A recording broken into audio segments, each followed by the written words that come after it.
Баршаңызға сәлем, сіздермен Мадина. Бүгін сіздермен қазіргі таңда хит болып жатқан өте дәмді болып шығатын пирогтардың бірі восточный пирогын дайындайтын боламыз. Мінекей ара соусындай болып шығады, өте дәмді, тәттімен шай ішетіндерге өте жақсы. Ендеше бастаймыз. Ұнымызға қант саламыз, бір жұмыртқа,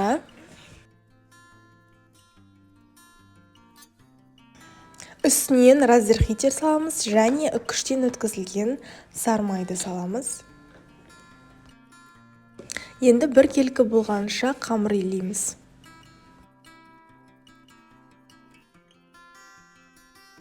Қамырымызды илеп алдық. Енді пергамент қағазын төсеп, қамырымызды жайып аламыз. Пирог бар болғаны сіздердің 5-ақ минут уақыттарыңызды алады. Міндетті түрде дайындап көріңіздер. Өте оңай. Бұдан оңай пирог жоқ шығар деп ойлаймын. Және мен YouTube каналыма да тіркеліп қойыңыздар. Алдағы уақытта сіздермен тегін мастер-класстармен, түрлі тағамдармен, тәттілердің рецептісімен бөлісетін боламын. Осылай формамызды салып, артық қамырларынан шетіне бортик жасаймыз.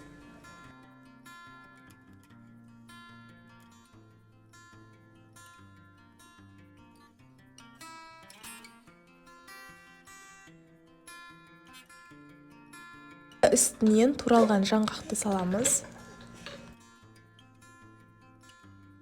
Мейізді саламыз.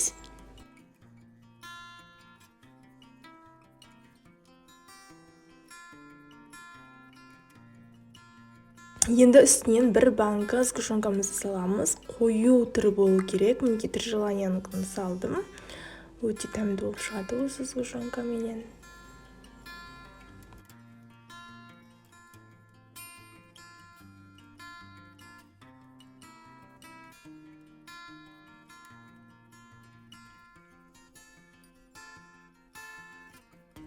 жүз 180 градуста қызып тұрған пеште қызарғанша пісіріп аламыз. Міне пісіп шықты. Өте дәмді, өте оңай. Дайындап көріңіздер, сау болыңыздар.